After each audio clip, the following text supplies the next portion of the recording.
Let's start our conversation there, shall we? The difficulty in finding staff. We hear reports from hospitality to driving jobs that it's difficult to find the staff right now. Where is this friction coming from? Well, it's in some senses a mismatch of supply and demand in the overall labour market, but these aren't entirely new. They've perhaps been exacerbated as we come out of the lockdowns and into an economic recovery. But hospitality is a sector that's struggled for a long time, and we've had driver shortages for a long time. We've had health and social worker shortages for a long time. But of course, the pandemic has created some different dynamics. People coming off furlough, many people shifting between sectors. That has happened during the course of the lockdown. So it's, as Tom said, many aspects of the labour market at the moment are a little bit hard to unpick. But there's no doubt the labour shortages are requiring organisations to think differently about how they recruit and how they hire and how they train. Yes. And is the furlough is the furlough part of the problem here, Peter? As brilliant as it has been for helping the UK economy get through what's been an epic period, I did hear one restaurateur yesterday saying that perhaps the furlough was in part to blame because people were discouraged from moving jobs because if you fear another lockdown is coming, you fear you won't get the same protection or you're not entitled to the same protection in another role. Is that part of the issue, or is it just that post-Brexit and during the pandemic still we need to think about increasing the flow of migration into the UK? It's sort of all of the above, isn't it? Because during furlough, indeed, many employers have said that maybe furlough is restricting people from moving between jobs. But equally, I think there'd be many people on furlough who said, you know what, maybe now is the time to move. And indeed, there've been quite a lot of recent surveys over the last days talking about how many people are considering moving job now. So as I said, these dynamics are quite hard to unpick, but I think there's no doubt that we are seeing, as I said, a supply-demand imbalance, critical skills shortages in a number of sectors. You've been highlighting banking, but tech skills, as I said, social workers, construction and trade skills, drivers, things like that. And that does require organizations to think differently. And I think a big part of it, as you've already explored, is going to be providing that opportunity for people to be able to work flexibly. And I think that's a big learning that's come out of the pandemic. Right. So if we're moving to a period of more flexibility, Peter, where will we see that and where won't we? And will it be about geography? Your focus, of course, is on the UK. We hear slightly different messaging coming from US banks versus more European-focused banks, but maybe it's too early to draw any big conclusions. But we do have a big divide between Europe and the US right now when it comes to holiday entitlement, vacation entitlement. That culture is different. I wonder if this will become another cultural divide that's similar. What's your expertise telling you? It could be. I mean, I've spent a lot of time all over the world working in different countries, particularly the US, and you're right, there are some slightly different working cultures, but the dynamic of the labour market in terms of what people expect doesn't vary hugely. I mean, there have been lots of surveys over many years asking young people what they expect of their future careers, and a lot of them for years have talked about things like more work-life balance. Doesn't matter where you are, and more voice and more control over what they do. These are changes that we've needed in the world of work for quite some time.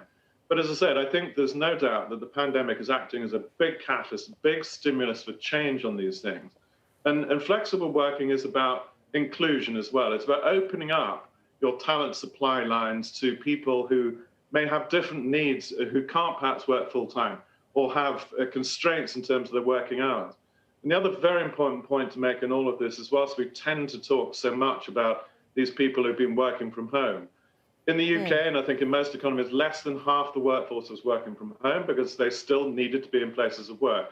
So we've got to make sure that in creating flexible work, we think about flexible working, not just from location, but also from hours and schedules and patterns of work, so that we can create flexible working in all these forms, much more part of the norm of working for the future.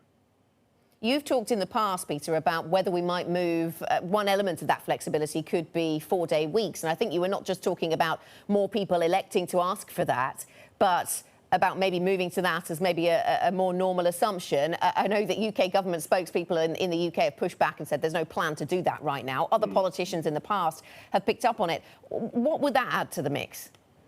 Yeah, I mean, what you're showing here is that people do. I mean, it's a sort of feature of flexible working where people either work 4 days a week, so they're working more part-time, as it were, or they're working compressed hours. So these are already features to some degree of the labour market and flexible working.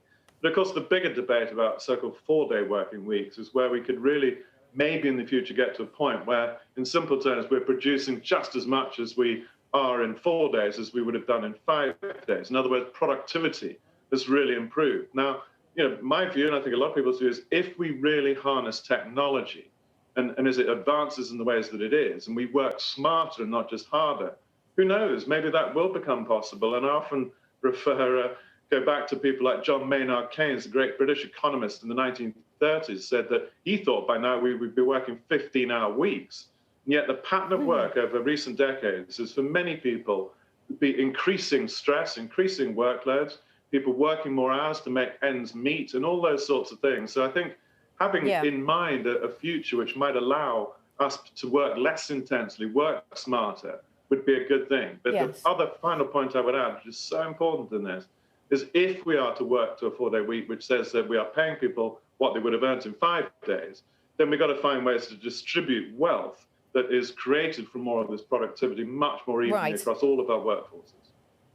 And Peter, just briefly, taking it back to the very short term, we have a slightly chaotic situation at the moment. How much friction is being caused in the labour market, do you think, by COVID rules that are forcing schools to close, people to take time off work at this point, and that burden not being felt by everybody equally, I guess, within society? No, indeed not. And working parents, it's been a struggle throughout the pandemic, dealing with school-aged children, teaching and learning from home, all those sorts of things. And of course, as we've gone through this and schools have started to reopen, I know many working parents were hoping that that would be the end of some of this. But of course, with some of the rules in place at the moment, and I know they are under review, which says that if you have a child in a class who's exposed, then they've got to be isolated so they're back at home. That's created some of these difficulties. And what I would say from an employer's perspective, it's so important that employers do understand this, and that the managers, and this is a really important point about training managers more to have these kind of conversations, are aware of the constraints that people have and being able to provide some flexibility in perhaps their working hours when they might start or finish. And these dynamics won't go away entirely. And I think they're very much part of this flexible working culture.